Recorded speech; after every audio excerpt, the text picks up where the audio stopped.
Welcome back to week 4 of the LEC Spring Split. My pleasure to welcome Foxdrop to the analyst wall. It's really hard to say. I just want to say desk. Wherever it is, I'm happy to be here. Oh, I'm glad you're here on the wall with us. Of course, before we move on to our next match, we do have to award Kia of the player of the game for the previous match. And I think it will surprise no one that it was Patrick, 50% of the votes. I mean, you cast the game, you saw it happen, but Draven is a pretty dirty champion. Yeah, I think, oh man, he completely popped off in the Draven and just put Hiku and Wadid in the dumpster. So.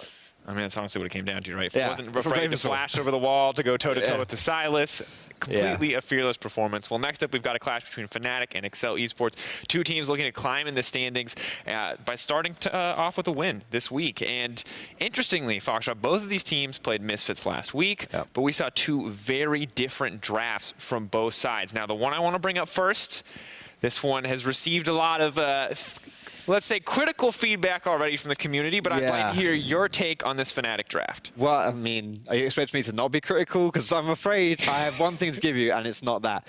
So this is, for me, this is all over the place because you are drafting 3 losing lanes. I mean, I know we can't see the opponents, but there's a good chance if this is your draft, you have losing lanes, right? So specifically for me, it's like Kai'Sa, when you're sticking Reckless on this champion, I know Kai'Sa's really high, Reckless is really high on Kai'Sa. Watching his streams, he thinks Kai'Sa's one of the best champions around right now.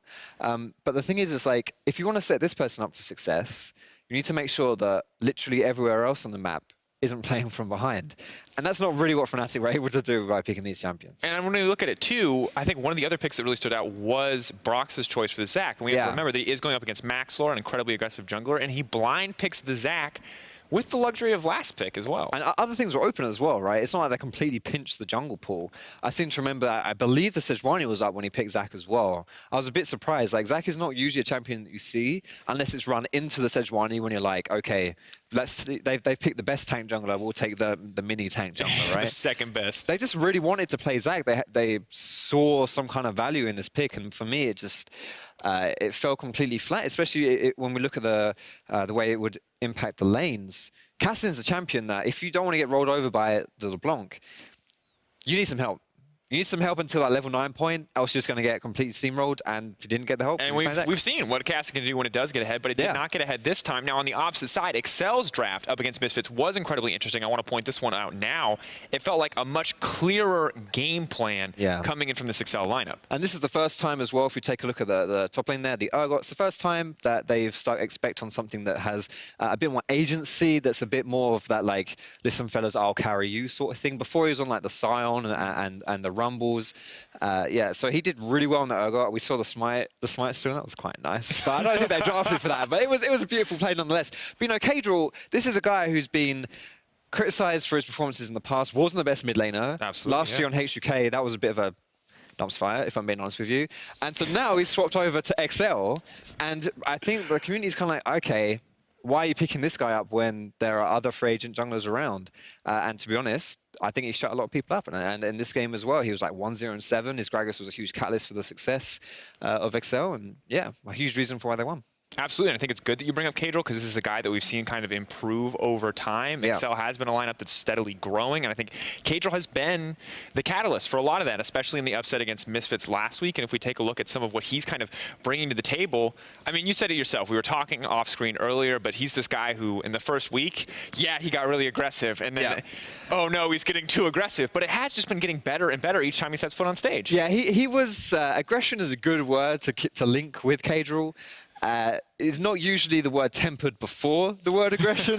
You know, in that first week he played Xin for his first game. Was setting up a lot of plays, had lots of early game pressure, lots of early game impact. Was really good, honestly, overall. And then just kind of started to run it down a little bit as the game went on because he was playing to like solo Q star. You know, wasn't really playing to his team strengths and stuff. But yeah, totally reeled that one in. And these are his misfit stats. You can see him on the board there. 100%. That's kill participation at 15 minutes. Like he's really, he's doing really, really well. And you see the jungle proximity is incredibly high as well. This is a guy who, if he is not in the play, a play is not happening. And I kind of love having those big catalysts on a team. And I think it is a good look for Excel.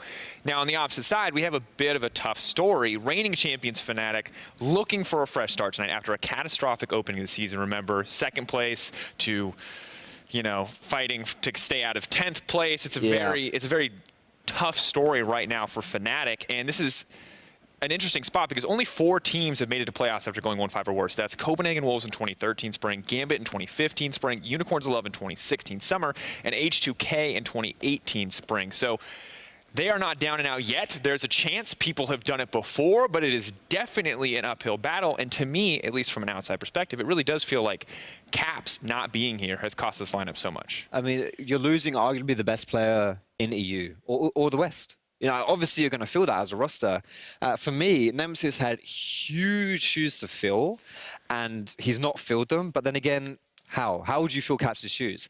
What I do want to say about Nemesis, though, is me saying that isn't even really a criticism of him. To say you're not filling in Caps' shoes, that's just it's an unrealistic expectation. Yeah, exactly. You can't It's ask like, that of anyone. What troubles me, looking at Fnatic, is that Nemesis is the change. He is the difference between this year's Fnatic and last year's Fnatic, but he's not the problem. Nemesis has not been the problem for Fnatic. He's not been the reason why they're losing. The whole team just looks lost. You know, they're playing without identity. They're playing. They're just nameplates off. These guys just you would not think in a million years this is the same team that went to the World Finals just a few months ago. Yeah, and I think it is just an incredibly difficult situation for Fnatic. There's a lot of players that we're looking at to step up today. And a win here, honestly, would just be massive for Fnatic. We're looking to pull off a comeback run. Let's see if they can start tonight versus Excel. Thank you very much, Dracos. I'm welcome to whoa. Whoa. I'd also like to welcome Indiana Fosking in Black to the caster desk. I know it was like a mouthful, but wow. Yeah, that was a struggle. That one. Just had like potato in my mouth or something. Ah, you're not Deficio yet. That's true. That is true. Let's talk about XL versus Fnatic, though. Fnatic, we heard it on the desk. It's not the Fnatic of old. They are not the same team as they were in Worlds, at Worlds. And I think it's really interesting kind of where the line is when teams stopped, or excuse me, fans stopped defaulting to trust for Fnatic. It's kind of this question almost, if you remove Faker from SKT, is it still the SKT? And while a lot of people would associate as like the Faker of Fnatic as reckless in terms of longevity and career standing, a lot of Fnatic have been defined by some of the most powerful EU mid laners. You think about the Xpekes, the Febivins, the Caps. So it feels that the mid lane is more central to Fnatic's success and their identity than necessarily the core and backbone of Reckless. And it's very interesting to see because we had 3 rookie mids come into the year. You had Nemesis, Abbedagge, and you had Humanoid. And both Abbedagge and Humanoid have had standout performances. Like, you only had to look at Humanoid today on the LeBlanc, making plays for Splice. Abbedagge, on the second best team in the league, consistently carrying his weight. And it feels like Nemesis is one of the 3 that maybe hasn't had the opportunity to shine, but also isn't taking the bull by the horns. I really agree with what Foxtrot was saying on the analyst desk and this idea that it's not Nemesis' fault, it's a team identity issue with Fnatic. So we're looking at, you know, better, stronger drafts. You're looking at more agency and responsibility of the players individually, particularly around the early game, which is why the Excel versus Fnatic matchup is actually really terrifying for Fnatic fans. Not only are you tentatively still on the Fnatic bus and trying to ride that one into a possible playoffs berth, but Excel are such an explosive team in the early game, and Fnatic have just been smashed in the early game. And I think when I look at it, you have to, when you look at why Excel are so explosive in the early game, you have to look at Cadril. Like, this guy consistently is one of the key carries for his team. He's the guy that gets everything going, and yes, he doesn't donate the kills to his laners, but he takes them for himself. He's the Chad jungler. He will secure the kills, and then he will translate that into... Did you call him the Chad jungler? No? Yes, I did. Of course I did. Chadril. Chadril. Yes. That's amazing. But he then translates that lead into advantages on the rest of the map. Like things like his Nocturne pick, things like his Kha'Zix, which have been absolutely devastating. It's this idea that while they're explosive in the early game, they're still very focused around the top side of the map. You know, this is about Prophet getting these crazy Baron steals. Expect getting these crazy Baron steals, about Cadril being that Chad jungler, and about Exile being a high impact player, whereas Jeskla and Kasing are kind of left to their own devices, whereas Fnatic's have really been completely opposite. It's more so about the bottom side of the map, how much they're prioritizing Reckless's champions like the Kai'Sa, like the Lucian, trying to find him these key picks. So the question for me is, are we going to continue to see this map split like that? Is Exile going to go all in on top side, and is Fnatic going to try to go all in on bot side? It's interesting that we talk about Excel as just this ubiquitously strong early game team, because it seems like they have this almost dichotomy within themselves. Right? When they play against good teams, they play really well. Look at Misfits, look at G2, right? They were actually really strong against them. And then when they play against worse teams, they seem to struggle a lot more. Like, they lost to Splice, well, Splice in middle of the pack, of course. They lost to SK. They lost to, I'm going to say Schalke, but Schalke just destroyed them. They I think lost to Schalke, like a Schalke, very good team. G2, SK, and Splice. Yeah, SK and Splice, they just didn't look amazing, did they? No, and it's kind of this issue where it's really hard for me to tell if XL have some sort of inner genius with them, because I think what they do is they actually hunt and they chase around other teams. When they face better teams than, let's say, or smarter teams, XL actually look smarter and better because they're just mirroring where the other team is going, and it makes it look like they're in the exact right spot at the exact right time. But left to their own devices, I don't know if they're as clean as a proactive team as someone like Schalke. Just as a note, we are waiting for Fnatic. Brox's mouse actually broke, so we're waiting to get that put back on. A new mouse. Very serious Brox's I think match. what they should do is check the VODs, because I think it might have broken 3 weeks ago. Ooh. Yeah. I mean, it's been rough. There's no other way to say it. You can't. At some point, the kid gloves have to come off when you're talking about Fnatic. But again, you just see this organization, how many championships it's printed out. At some point, the cogs are going to fit together. And they did pick up their first win last week against Rogue. Like, yes, it wasn't an outstanding performance, but they took a lead, they solidified it, and they were able to secure that win in the end.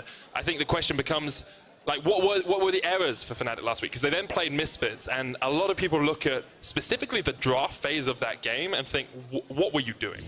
I think it was an issue where they needed a pick to come up against the Cassidy, because it was, or excuse me, the LeBlanc, because it was Cassidy versus LeBlanc, and a lot of people like honed in on Nemesis. They're like, what is this scaling composition? Misfits play so aggressive in the early game. What are you doing? And you can kind of see it from Fnatic's perspective.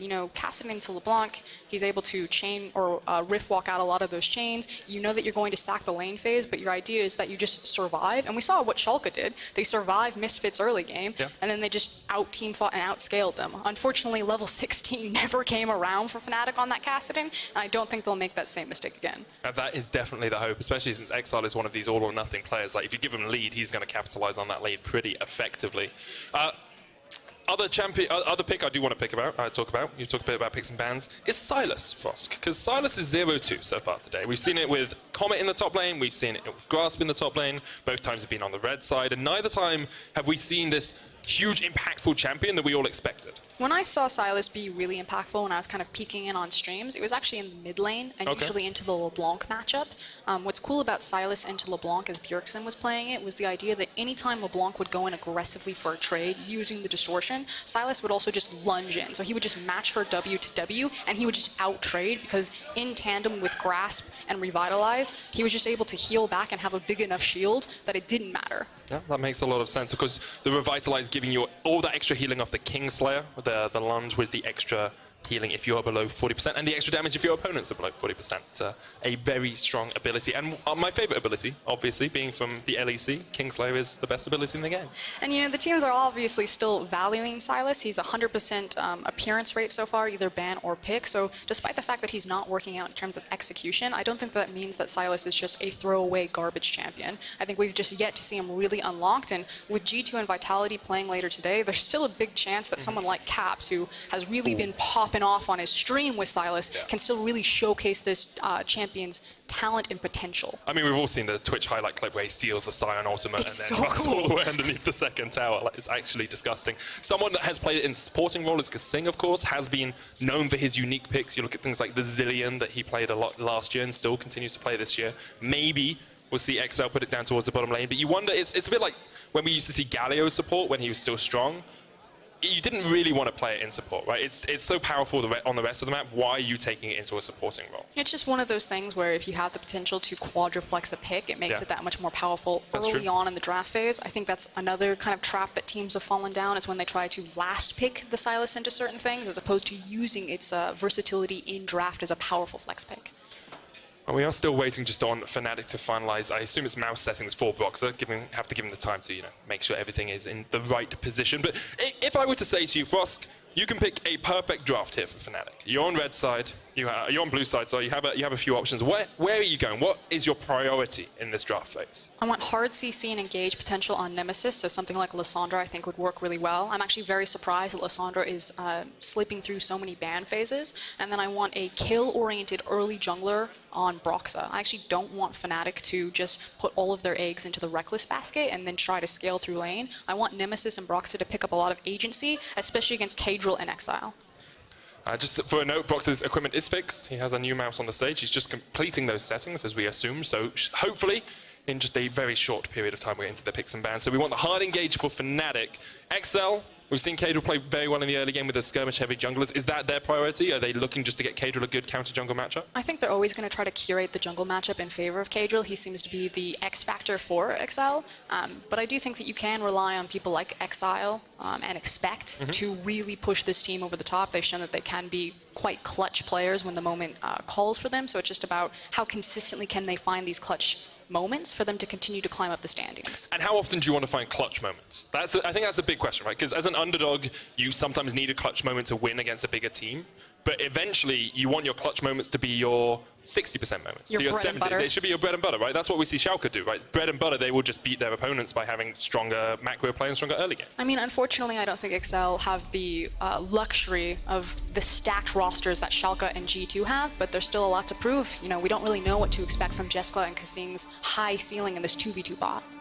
I have to wait and see. That's going to be a very interesting bottom lane, actually. Reckless and Hylissang, not their former selves against Jeskla and Kasing, who are still trying to prove themselves as a strong bot lane in Europe. We are into picks and bans. Lucian getting removed here from Fnatic. Akali taken away by XL. Expect to see the normal bans here, you know, Aatrox, Urgot, maybe even the Silas. We've seen a lot of Aatrox and Urgot fall through the ban phase so far, and I'm curious what they're going to curate. With the Kennen ban going down for Fnatic right now, it tells me that Fnatic want that Urgot priority pick because Kennen is one of the big counter picks as a range champion who can match it. So with that information, we know it, Excel obviously knows it, so they can either choose to ban the Urgot here, know that Fnatic will priority pick it, and know that they have a counter pick in the back pocket. The question is, does Expect have something? We have seen him play the Rumble in the past, can harass out the Urgot, but it's very difficult to win that matchup straight up. Cassiopeia taken away by XL, just a traditional AD carry slash mid lane ban, or bot laner slash mid lane ban, I guess. And final ban from Fnatic.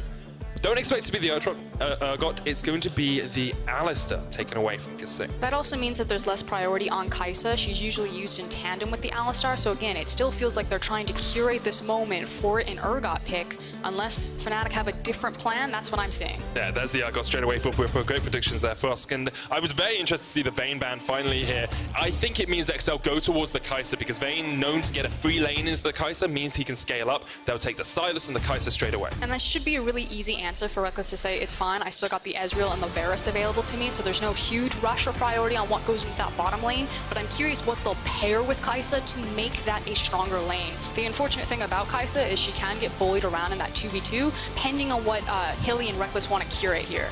Instead, they're going to go towards the Xayah. Don't really expect to see a Rakan. It's still strong with the Xayah, but really nowhere near his former self. As a Rakan one-trick, I am still pretty aggrieved at our balance team for the changes they did to him, but it is going to be Rakan, so slower knock-up on, slower jump in on the W, much slower engage for that bottom lane. And we've seen a lot of teams completely move away from Rakan, like you're saying, the nerfs to him on the most recent patch, but globally, Rakan's still getting a little bit of love because, frankly, he still does something exceptionally well, which is start fights. And while it's not as powerful as it once was, if Fnatic just want a giant red go button, they do get that with Hilly's Rakan. So I'm wondering if you just go Galio as well here for Fnatic. You have that ability to jump on the back line. Galio, Camille could be there. Of course, Galio not as strong on 9.2, but we have seen Nemesis put onto it a lot of the time. I mean, frankly, I would have preferred, again, the Lissandra. I think it's really easy for Excel to ban that away right now because I think that's where Nemesis would go to, or kind of the big champion that's left in draft. And I think you could have picked the Lissandra over the Rakan because, like we're saying, you know, who's going to pick Rakan, right? Definitely a surprising turn of events in the pick ban phase. We'll see if it comes back to bite Fnatic. There's the Lissandra ban, exactly as you said, for Frosk. And next up, where are Fnatic going to go with their bans? I just want a snapshot on this moment. Again, Fnatic have been getting a lot of flack for their drafts. I think it's right here in this moment. If this Rakan Xayah doesn't pay off for them, trading Rakan for Lissandra, to me, is a huge error. I think Lissandra just covers and band-aids a lot of teams' mistakes. And so if Fnatic really tank this game, if it is a drafting issue, I think this is your moment that you highlight. I think even if they don't win through their Xayah Rakan, like if they lose the game and Xayah Rakan is even, would it have just been better to get the Lissandra? You have to start asking these questions. Next ban is the Ivan coming out from XL. not common ban in LEC. We've seen Ivern cropping up a little bit. I know that G2 has also played it. It could also reveal that something's happening in scrims. Yeah. You know, if Fnatic is still playing a lot around Reckless, Ivern is a jungle champion that really empowers the AD carry and the marksman to take over games, the ability to siege, the ability to protect it. So this could actually just be a forewarning that, okay, you know, we gave up the Lissandra to prioritize Reckless and Hilly's lane, and Ivern ban comes out. Maybe Fnatic are using that in scrims. So it tells me that Fnatic's game plan is still all about this bot. I mean, it makes a lot of sense because on Rakan you want to rush the Zeke's convergence, so you can't go for the straight up Ardent Sensor or for the Redemption. Being able to buff up the Xayah is always strong. There's the Aatrox. Could see that towards Exile, could see it towards Expect, or even Kadril in the jungle. Just the power that they prioritized the Sylas, picked it very early on, so we still have so much flex potential. I mean, like you're saying, this is still a potential of triple flex. That could be Sylas jungle, that could be Aatrox jungle, that could be Aatrox mid, top. Excel haven't revealed any of their hand and empowering themselves for that last pick on red side. Yes, Broxa. Yeah, I like the Lee Sin. I like it. He's played it once already this split, had a relatively good performance on it. And now you're looking towards the mid lane, something with a little bit of teamfight presence, possibly, but... He's got LeBlanc available to him, he has Syndra available to him. Looks like it's going to be the stat check. The stat check. Syndra's just one of those champions where her damage is so high, she's just like, I'm in the mid lane, I have the R on you, I press you, and I stat check you. Can you survive Let this? us check your magic resist versus my damage. Which one wins today? If yes, win game. Well, Nemesis has traditionally been a Syndra player, if I recall correctly, on Mad Lions. He's played it once already this split as well, in their only win up against Rogue last week. There's the LeBlanc for Exile, though, so he's taking that skill matchup in the mid lane, going all in aggressive, and Kadril will be taking the Aatrox into the jungle. And this is what we wanted to see. We know that Max Lore has played the Aatrox into the jungle position. Sylas, again, going towards that top side. We'll check in on the Keystone if it's going to be the SOAS common, if it's going to be the more common Grasp, or even possibly an Aftershock. And we saw this exact matchup in the last game, and Prophet really wasn't able to do anything on the Sylas. Like, the Urgot ran him down at level 6, got the kill, and then Prophet had no impact for the rest of the game. So I want to kind of revisit some of the questions that we set up for Fnatic. What did I want to see them do? I wanted Broxa to take responsibility and agency, early game jungler like a Lee Sin, and I want Nemesis to have hard CC and burst damage. One of the cool things about the Lee Sin Syndra combo is at level 6, basically no one does more damage than you do in your burst. Your ability to pick up Syndra and just walk into the jungle and take whatever you want is exceptionally high if you don't fumble your 1 through 5. I have to look at that level 6 for Fnatic, whether we'll see Broxa playing around the mid lane once again, and whether they can match up into Kadril and Exile, who have so consistently played through mid on this Excel roster. A lot of questions for me in terms of how Fnatic are going to play out this draft, but I want to just take a bigger picture look at both the compositions. What are they trying to do, and how are they going to win this game for us? I mean, for me, Fnatic's early game, levels 1 through 6, really rely on Broxa and Nemesis. Post level 6, it's then how do they transfer that big power window into the jungle, and how does it bleed down into Xayah and Rakan, who have such a strong ability to get priority through pushing due to the steroids. On the other side, XL, it's all about the top side of the map. You have Sylas, Aatrox, and LeBlanc. Sylas has shown that he needs a lot of attention and a lot of love to get going, and I hope that Kadril is ready to give that to Expect. We have seen Bwipo overextend in the last few weeks, give up some early kills. Will he do it again today? Will XL be able to find their opportunity to strike in the top lane? Because once again, we jump onto the Summoner's Rift. It's game 4 of the day. Fnatic and XL both looking for what would be a pretty monumental win in terms of their first half of the split. I mean, forget the context, forget the asterisks. If Excel can stamp on the resume that they take down Fnatic, it's going to feel good either way. Versus Fnatic, it kind of feels like there's lose-lose situation. You know, unless they absolutely crush Excel, no one's going to give them the benefit of the doubt. So you might hear the Let's Go XL chants. I want to say that there are XL fans in the audience, but I can also see them as the owners of XL who are chanting for XL right now. Fnatic chants coming out from the other side as well. But just speaking about Kieran from XL, in week 1 or in week 2, when he was interviewed, he said about Fnatic. He's going nuts, Medic. He said about Fnatic, it would be quite nice to put the nail in the coffin for Fnatic. And XL have been the underdogs since then in the last few weeks, but you have to think if they do take down Fnatic, it's a pretty nice thing to add to your resume. And it's just easy to get behind XL because they are an exciting and fun team to watch. I hate when you know, you have more bottom tier teams that just play really slow, boring League of Legends. I'm like, if you're gonna burn quickly. Yep. Live fast, die young. It's not a strategy I implored as a doctor, but I can see how it might work for some people. Whippo actually looking for the level 1 here. Catching out Kadril on those Razor Beats. We'll try and steal it away with a Q. Doesn't get any of them. Kadril gets 2. Whippo gets a couple with a shotgun knee, but doesn't get the big one. So does delay Kadril just ever so slightly, but loses out some lane pressure because of it. I mean, but if you're going to delay the key member for Excel, that's always going to feel pretty good, especially in the Urgot versus Sylas matchup. We've seen this, I think, a couple of times today, and Sylas really just struggles when he is against a ranged opponent. Urgot, one of those strong champions in the top lane, because he can abuse his range.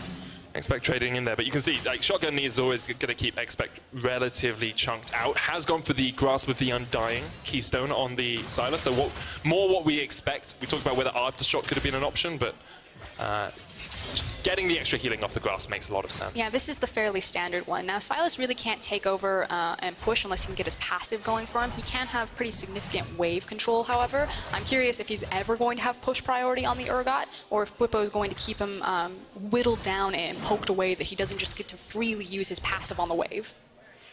Okay, so let's have a quick look at exactly the state of some of these lanes, because I already see Reckless building up a bit of a CS advantage down towards the bottom side. We talked about the push potential coming out from the Zio account. Now, there is a big wave here for Jeskla that he can pick up, but even if he gets all of those, I think he's going to be about 4 or 5 CS down. Maybe a sign of good things to come for Fnatic. Whippo trading on to Expect. Dodges away with the Epscon. That's the power of the E. You get the shield as well. Whippo continuing to trade here. Expect quite low on mana, but has those corrupting potion stacks going. He's already burned through all of his, though, and Whippo has 2 in the tank, now 1. And so Expect, you think, will be more healthy at the Whippo will be more healthy at the end of this trade. The nice thing about Expect is that with the Grasp and with Sylas's kit, his ability to get a lot of health back, especially as he goes lower, means that if Urgot ever tries to find an all-in and look for the execute, it's actually really easy for Sylas to get back above that under 40%, so he can deny the execute. And I think that's what Expect is really looking for in these elongated matchups across from Urgot. So a tiny micro thing here. Whippo and Expect were trading in quite a big wave from the Fnatic side, and Whippo missed a lot of CS because he was going for the trade. You can see, although Whippo now has the push, he's actually behind in terms of farm, and if Expect wants to back and teleport in with those corrupting potion stacks back on, he could actually do that. So there's actually a slight gold lead for Expect, even though he's the one that's getting pushed in. It's just a matter of, can this champion actually be something post the lane phase? Because we heard Odo earlier on that he felt that Sylas really felt or fell down when it came to the big team fights. Now, he does have a lot of ultimates to choose from. I think Urgot ultimate is actually pretty sick on Sylas, as well as the Syndra ultimate. You want to talk about that stat check? See, I really want the Syndra ultimate to work, but I don't know if you steal her balls. Does it take her balls? That's the question. If it takes her balls, that's absolutely incredible. That is amazing, but I don't think it's going to. I think it would only take balls if they're on your side. I think it's really fun against LeBlanc because it's the last ability used, but it gets super confusing in team fights. Yeah, it's just, oh wow, that would be amazing. But sadly, we won't see that this game, of course, because Exile is on the same side as Expect on the XL side of the map. And talking about just really frustrating matchups, Syndra into LeBlanc, it can be really hard to land those Syndra Qs for a lot of her whittling damage, especially if LeBlanc's flying around the lane, so using Distortion to trade rather aggressively and then dodge out on Syndra's damage. When we talked about agency for Proxy, he gets his patentedly Sin and is looking down towards this bottom side. Reckless and Hillisang push back a little bit. Jessica's going to face check. He did this last week as well, trying to get away now. Q misses. Kasing will get knocked up, and Box is on the chase. Concussive blows. Not going to do too much. Kasing puts up the Unbreakable Ignite, flashed away from, and Kasing escapes. Good escape from XL, but I've seen Jessica do this before, face checking into a bush and finding the enemy jungler waiting. And that's frankly just a team issue that they're not communicating where the jungler would be. It should be noted that it's an Ignite trade for a flash trade, so an easy repeat king for Broxa. And again, it's all about Hilly and Reckless. Expect trying to heal up a little bit here, but Whippo with the shield from the W, of course. Very easy position for him to be in. Interesting to see him go for the cull early on from that first back. Just realizes he's probably not going to have kill pressure in the lane, just wants to farm it. It's also about the fact that he can get so much lifesteal back because of how the Cole can work on the Purge from Urgot and those shotgun knees, although hold on. Okay, we'll call it out a little bit here, puts the chains down, we'll pull Boxer back, but Boxer happy enough just to get his own jungle. Expect trading onto Whippo. Oh, there's that sick Stolen heal. the ultimate away. Whippo doesn't even have his own ultimate, and Expect has it now. So, just lording it over him. It's like when someone gets your nose as a child, it's like, I've got your nose, I've got your nose. It's like, no, you haven't. I've got your ultimate, I've got your ultimate. The stop hitting yourself. Boxer finds Exile here. Level 6 to level 5 though, so Boxer doesn't have the Dragon's Rage kick, just forces Exile away. He'll have to back. Cadril actually coming up towards the wave here just to keep that safe in the mid lane if needed. A lot of really unfortunate face checks from 2XL members, but I want to talk again about the Cole. The fact that you have the Cole into a very early grasp, again, Expect is just able to sustain forever in this lane because of Silas's kit with the Grasp of the Undying as well as Revitalize. By having Cole, Urgot gets to do the same thing. The amount of lifesteal that you get back off of it, because it can proc on each one of your shotgun knees, is actually really high. So he should be able to just self-sustain up.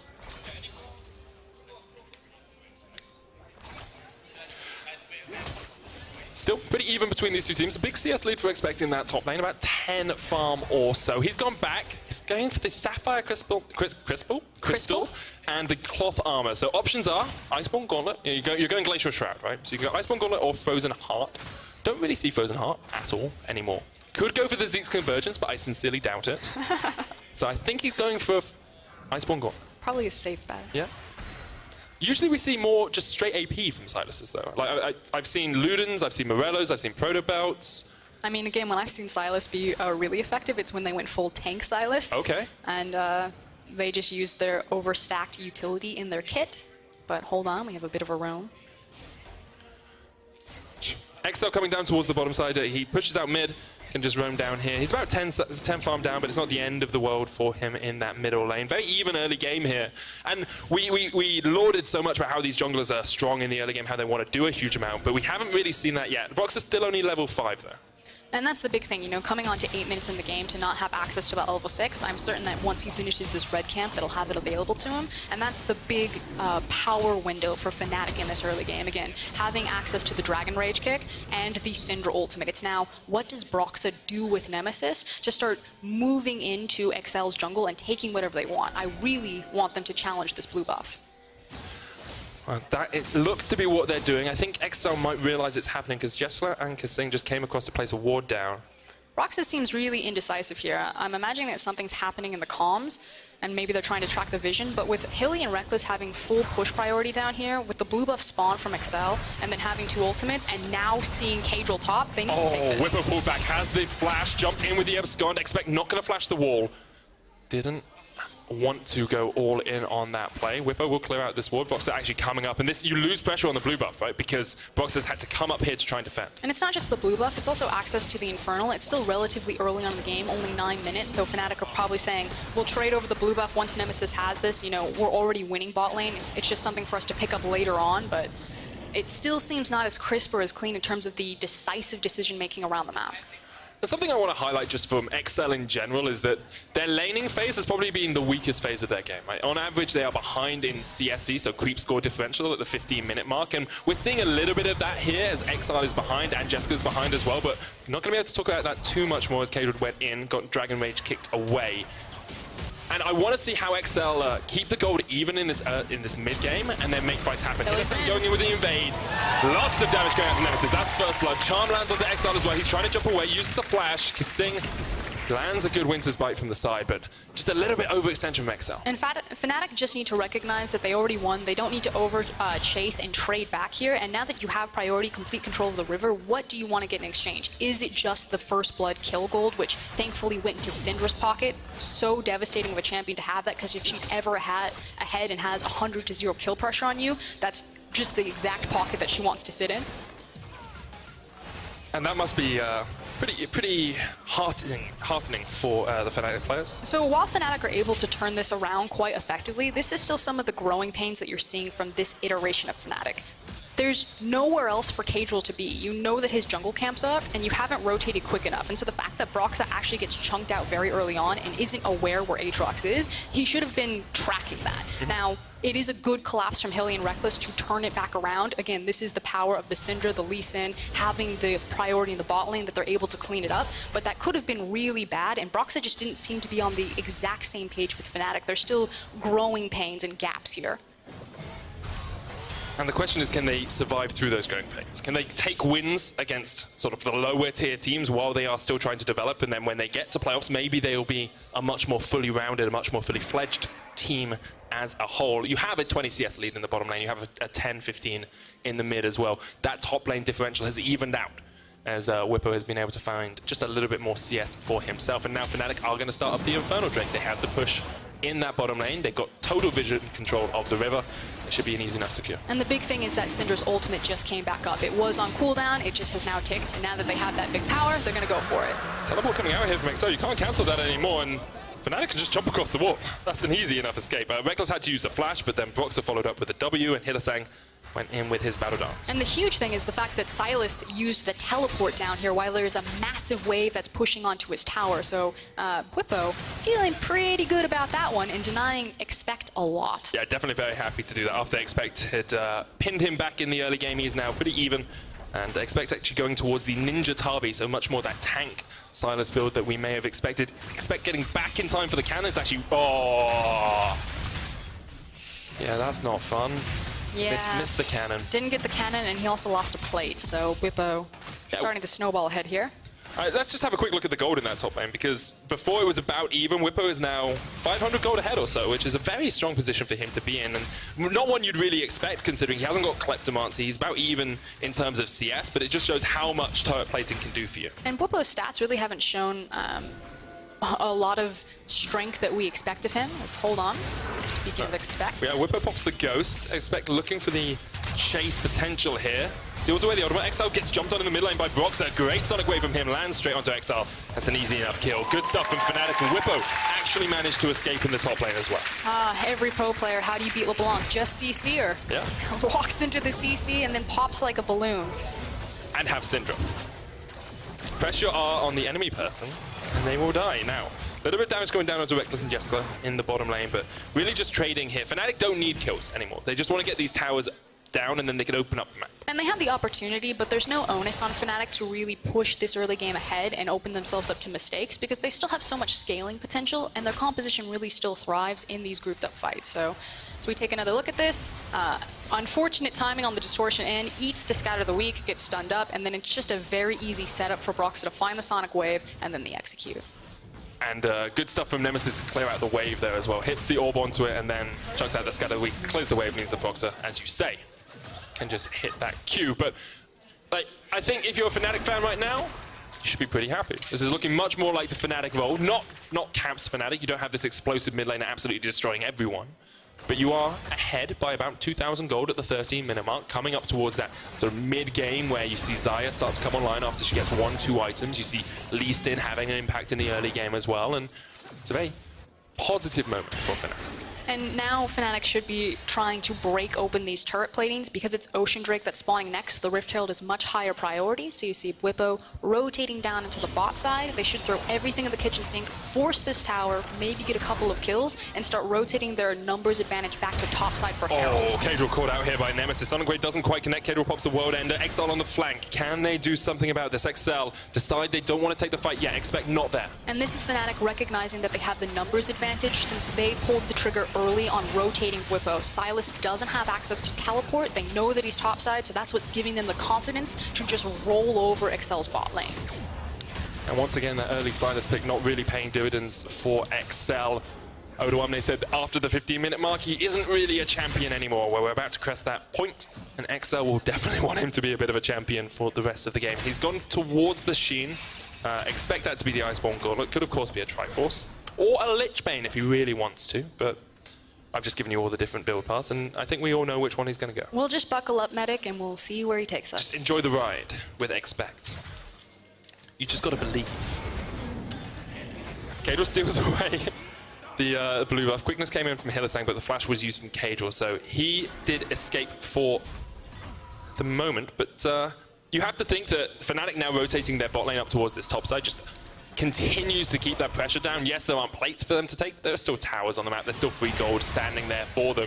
XL jumps in onto Nemesis, gets a lot of damage down with the Ethereal Chains, but Broxah here on the chase as well as Hylissang comes in from the side. Broxah, flash kick! XL flashes away, uses the double distortion. Hylissang, of course, doesn't have the ultimate to chase. But they do have the minion wave and now free time with this tower as Urgot's also rotating around behind it, so damage already done. They didn't get the kill, but they got exactly what they came for, which means that if Fnatic do get this Rift Herald, they don't have to waste it on the mid tower. This could actually break the game open massively for Fnatic. Yeah, breaking that second tier of turrets is so much more impactful than just using the Rift Herald on the mid tower. They'll look to secure it now. You can see Cadril on his way down. That Rift Herald isn't that low yet, but Kasing and Jessica have to worry about the fact that Nemesis is just going to get knocked up over the wall, and the chase is on. Fear Beyond Death will not connect, but there's a lot of damage down on Kasing. Jessica jumping around. Great stuff from him to escape. Kasing gets away as well, but the Red Smite says not today. Fnatic didn't want the Rift Herald, they just wanted the kill. Yeah, from bad to worse, and it's just the adaptation of recognizing that Excel were out of position, that Fnatic could continue to take whatever they want. That's now all of the outer towers down, which means, again, if this Rift Herald does fall to Fnatic, which they have full map control, you automatically get to use it on an inner turret. And once again, we see a Sylas in the side lane not really doing a huge amount. He's got a bit of a CS lead now. He's starting to chip away at the towers. XL trying to do what they can on the other side of the map, but the teleport's going to come out here from Whippo, and he'll be able to push XL back. 17 minutes in, that's about a 5,000, 5 and a bit thousand gold lead for Fnatic. Probably the biggest gold lead we have seen them have in a long, long time. And the thing is again, it's the recognizing that Excel were out of position. Broxit was already on the Rift Herald. He's like, this bot lane didn't realize that we're rotating up. So, bit of a huge fumble for cross-map communication from Excel to not warn their bot lane that all of Fnatic was on that side of the map. Definitely is. The Ocean Drake, this second dragon secured here from Fnatic. They have a fiery boy and a watery boy in their back pockets. Cadril, oh, Grump was almost stolen there by a Gleaming Quill. As a support main, that's what I live for, those moments. Stealing something away with your Q that does like 54 damage. I feel like MVP was actually that ward in the river that showed Cadril that Rakan was about to come around that corner and throw a Q. So looking at next steps here, Frost. We talked about it in Pick and Ban. We said we wanted to see Broxah with agency. We wanted to see Nemesis and Broxah team up. They have done that. That is exactly what Fnatic have done. We want to see the Xayah and Rakan pick paying off, and it seems to be so far.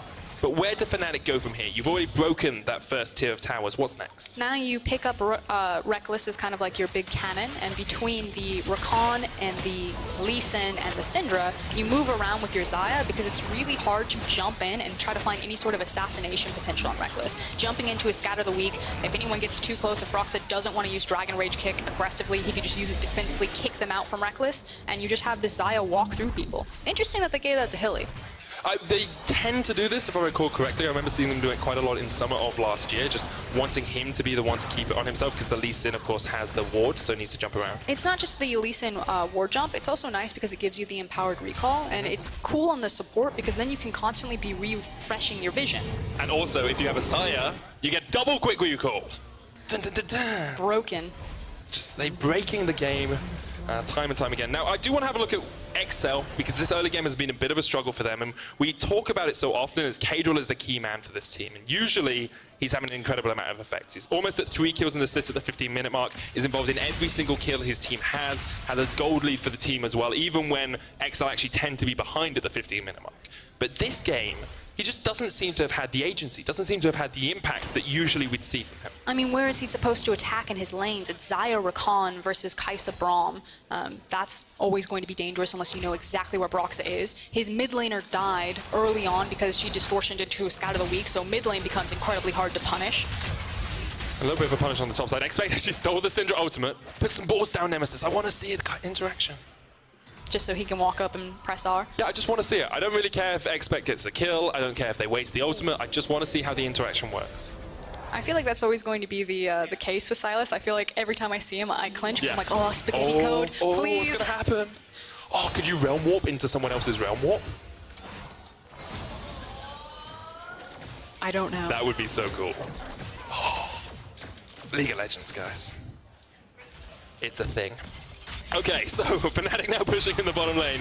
Should be an easy enough tower secure for them. They have the Demolish on Whippo, and they will just take it down. And this is all Fnatic need to do. Like, we're getting this point now where League of Legends by the numbers is what the teams do in the mid game, right? They say, okay, we have a lead, we're about 5,000 to 6,000 gold ahead. All we have to do is rotate better and take out towers and set up vision properly. But XL have recognized what they need to do, and it's they need to split up Fnatic. They can't fight them on fair footing, so they're trying to shoot Exile into opposite sides of the map. The problem is that they still had access to Rift Herald. Whoa. They're still grouped up, they've still got the creep wave, and no one can stop them. There's not enough good wave clear on XL to slow down Fnatic. And this inhibits are going to be opened up in 20 minutes. It's great stuff for Fnatic. Expect steals away the Fear Beyond Death, but Fnatic don't even really need to do too much more. They can look to push forward. They don't want it for the moment. Don't need the inhibitor. They have a 5,000 gold lead. Baron is on the cards. They set up vision around that pretty easily if they want. Just need to reset for the moment. And the Dragon RNG spawn is definitely not in Excel's favor. Fnatic reset, know that the Infernal is coming up in a minute, you have a massive gold lead, you have massive item leads, you should just be able to rock up and take this one for free, and if it's XL challenge, it's definitely Baron. I think they just have to give this one away for free, and it's so devastating that when you look at an Infernal, you're like, I can't go anywhere near that. Here's your, what? What's the percentage? It's extra 7% because they've already got one, so they go up to 17% AD and AP, I believe. Good luck. Yeah, it's pretty darn devastating. Now, if you're looking at XL though, I'm trying to find signs of hope. You have Silas. Maybe Fnatic don't know what he does. Maybe they've forgotten his abilities. I don't think Silas is the savior here. Okay, so who is the savior? I think it has to be this LeBlanc. Okay. Where she's going to make these saving plays, it has to be around picks, maybe catching someone out of position. Here we go. Jumps away. Reckless just going to be able to get away for the time being, and Fnatic. The thing with Hylissang is on Rakan, you're so safe all the time. Because even if you get caught out, you battle dance to the Xayah, and it's literally about the width of that lane that you can jump. And then you have your W as well, and you have a second battle dance. So it's actually very easy for Rakan to get out of trouble. It's the same reason he's such a good initiator as well, because you can get so far into the backline. Okay, so time has come, XL. You just have to give up. You can't contest for this dragon, but what can you do while the dragon is being taken? Now, what they should be doing is they should be walking over and trying to lay down vision around the Baron. And you can actually see that's what Kissing wants to do. He wants to clear out his own jungle, make sure that all of the aggressive wards from Fnatic are out of here, and then he wants to get some wards onto the Baron, because right now XL are hoping for the Hail Mary. Yeah. They want Fnatic to fumble a Baron and for them to get their foot back in this game. I mean, they don't really have a huge amount of tanks on the Fnatic lineup. Like, you're looking Black Cleaver, Boxer. But the thing is Fnatic don't have to have the Baron to close out the game. Because they have a long-range AD carry like Xayah, and then they have the protection of Syndra with Scatter the Weak, they can actually continue to siege if they don't want to take a possibility out of Baron play. It's an interesting little dance that Jessica was gracing us with there. It's not one I've seen too often. I expect continues to go down the tanky route. You've got the double items on Reckless that we talked about, Rapid Fire Cannon into Stormrazor, Banshee's Veil as well on Nemesis, so just trying to keep Exile from nuking him on the LeBlanc. But we have seen LeBlancs do it in the past. Fnatic will now push up, get the vision up towards this top side. It's the only tower left outside of the base of Exile, so that should be Fnatic's next objective. And again, it's about then pushing in the triangle vision. Hilly really wants to move in and clear out these wards. He does need to pay a little bit respect, though. They don't have information about where everyone on Expect is. He could walk into a trap. So I like the fact that he is waiting for Broxa. I want to ask a question, Fosk, and I'm going to do it because I want to. Who scales better? I mean, there's scaling options for both sides. It's going to come down to execution, and I would still say that Fnatic are better team fighters than what I've seen from XL. If we get to 4 items apiece, who scales? Oh my god! Exile's dead. Reckless flashes forward for it. Exile actually almost gets away, but Reckless gets the kill. That was great reactions from Hylissang.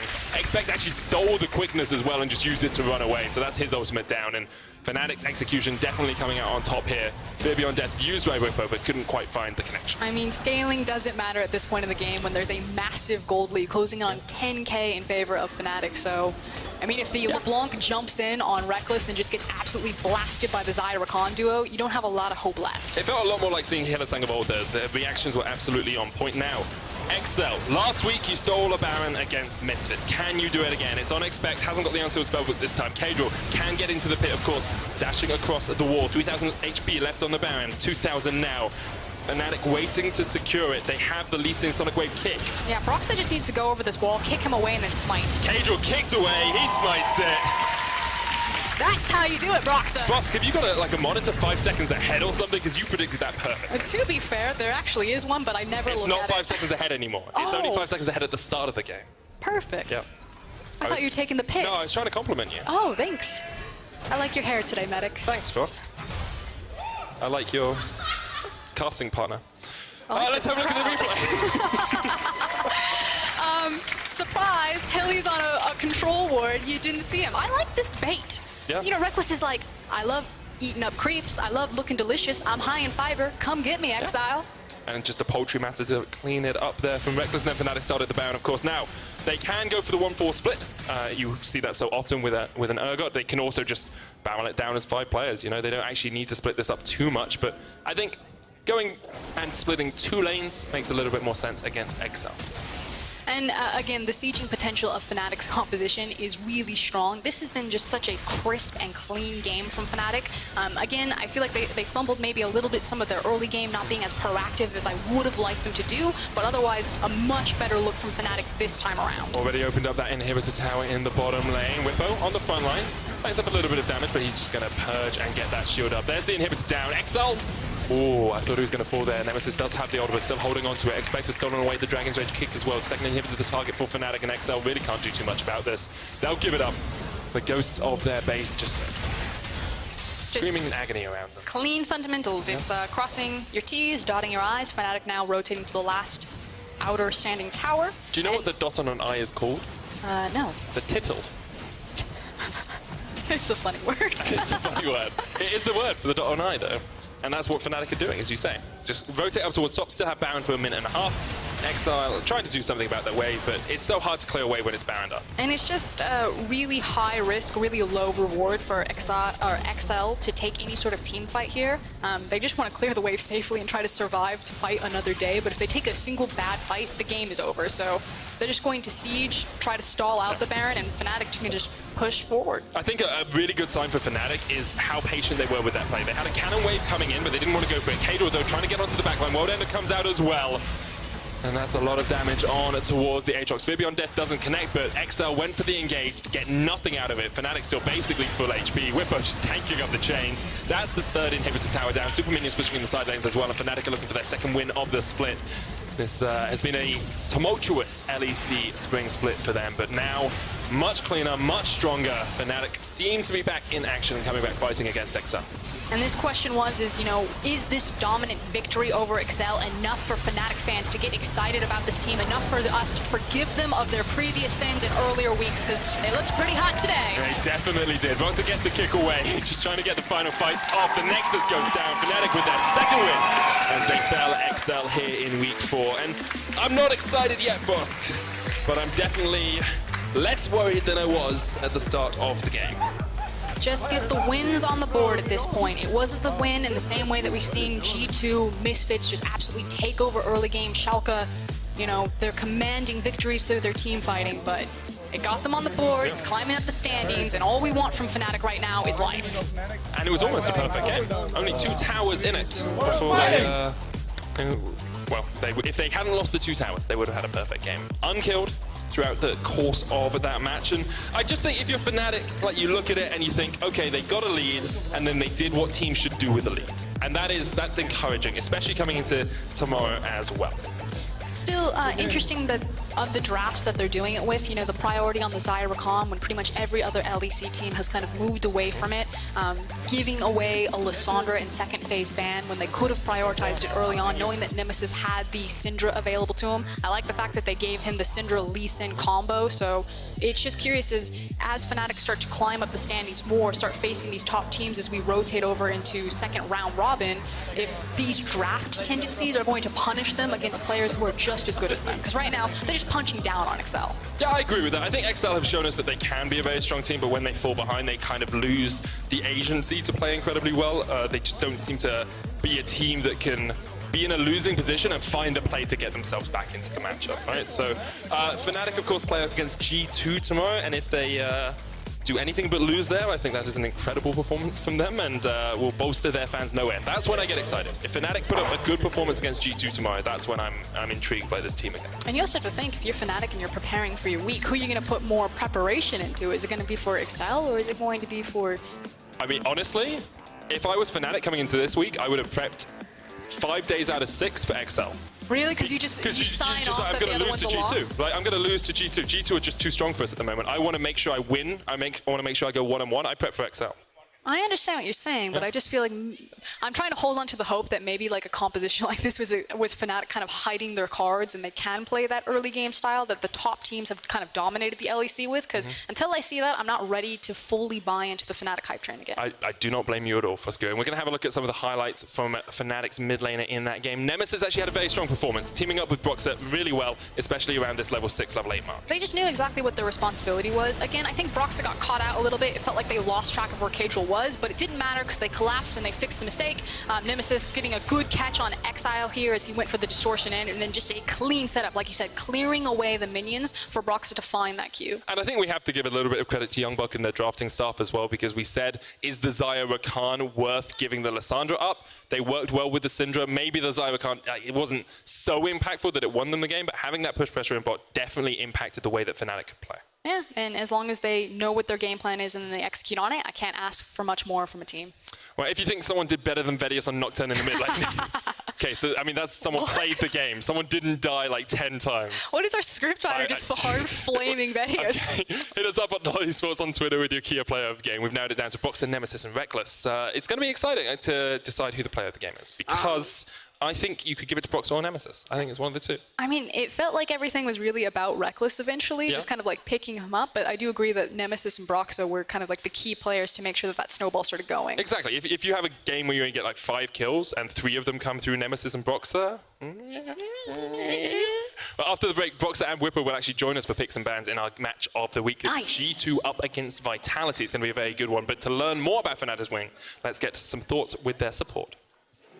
Thank you very much, Medic. I'm joined by Hila saying, first of all, congratulations on the win. Very dominant, very one-sided. Let's start with picks and bans. I know the casters were asking some questions, like giving up Lissandra and taking Rakan. We've seen Rakan take a much lower priority on this patch. Was this something that you guys were discussing in the draft, and did you think it was as risky as we felt it might have been? Yeah, we don't mind playing Rakan into Lissandra because I feel like Rakan is pretty good peel support, and Lissandra has to go in, and then she can get knocked up and charmed and maybe die. I think Rakan right now is pretty good, actually. I know that he got nerfed a bit and he's like slower and stuff. It's just, I think, harder to play, and the playstyle is a bit different than before. You need to be just more careful on your own, for example. And yeah, I think it's a pretty good champion. You think it's harder to play? I actually have a clip, if we can get it up on screen, of you catching out Exile in the mid lane. Harder to play sounds a bit nonsense, because you absolutely smashed that game. Like, did you know this was happening? Was this a bait, or was it just reaction? Yeah, I actually knew that LeBlanc was in the bush, and they were looking for a play on him, so I was like ready to jump and ult him, and I was confident that I can get him mid-air. And yeah, it was out, and I think he survived a bit longer than he should have, so I probably could have ignited him. But yeah. I absolutely love that, by the way. I think we should have killed him quicker. That's such a good way to end that replay. Hylissang, what does this win mean for you and the team, knowing that Fnatic have had a slow start to the split?